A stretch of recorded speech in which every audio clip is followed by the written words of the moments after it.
faut nourrir l'animal. Donc ils sont obligés de se déplacer. Donc c'est ça qui est la cause même de notre déplacement.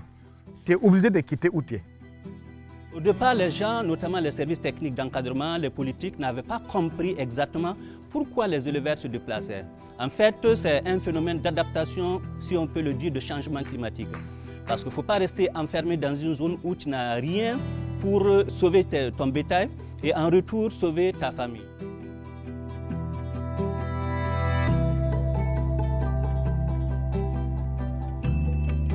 Dire que l'élevage ne joue pas un grand rôle dans notre économie, c'est un peu avoir une vision myope de cette économie. Parce que l'élevage même transhumant joue un grand rôle au niveau de nos pays. Si un chef de famille arrive à scolariser un enfant, ça veut dire qu'il a tiré ses ressources donc, au niveau de l'élevage. Si quelqu'un qui va dans un centre de santé arrive à honorer les ordonnances qu'on lui donne, généralement c'est à travers les produits de l'élevage.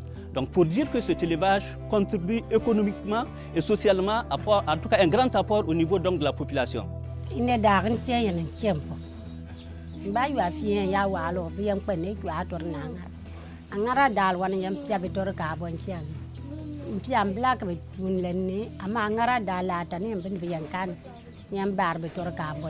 Autour donc d'un marché à bétail, vous voyez qu'il y a beaucoup d'activités connexes. Il y a d'autres qui viennent vendre des céréales, il y en a qui viennent vendre du matériel de change pour les agriculteurs et des pesticides. Il y a pas mal de choses, des cordes, des bâtons.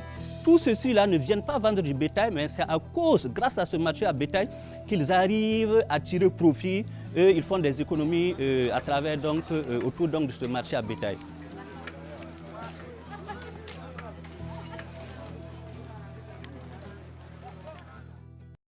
Tolama minga banen taka sambili mola gadi yuande di twa ba tu ko ne to amo ko diela o mo nyalo ne kuno dum po a yi bane yab to kri twa ye bikantare ken yen jamse na woni ti dum po ya fal bon chama to mbiga dum ci o ton sanlo ko to bil ko ba ko go ligi ay o dum pero yenu ne hal bannan le pabe. L'agriculture, l'élevage sont des activités que Dieu a mis entre nos mains pour que nous puissions vivre. Malheureusement, les conflits agriculteurs-éleveurs sont au premier rang des conflits intercommunautaires qui existent. Les conflits sont de plus en plus importants parce que la pression est importante sur les mêmes ressources. Les hommes, les animaux, c'est sur les mêmes ressources. Si ce n'est pas organisé, on va arriver à un moment donné où on va avoir du mal.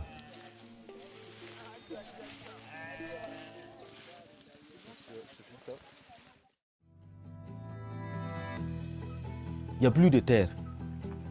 Donc toutes les terres là sont occupées.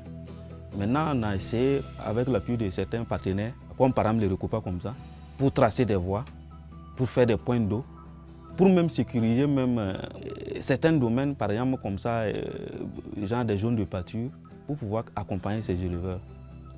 On s'est rendu compte que si on est dans un contexte mobile de l'élevage, chaque maire ne peut pas s'enfermer de façon isolée dans sa commune pour trouver les solutions de l'élevage. Depuis 2010, à travers Acting for Life, on est dans une réflexion pour mettre en place un dispositif de concertation intercollectivité qui amène à un moment les collectivités à se retrouver pour discuter, pour voir comment faciliter l'accès aux ressources pastorales aux éleveurs. Il faut bien que l'animal se déplace pour accéder à un point d'eau ou à une zone de pâture. Il faut bien que l'animal se déplace pour être vendu ou être acheté, pour échapper à une guerre, pour échapper aux pandémies. Donc la mobilité est une nécessité, on n'a pas le choix.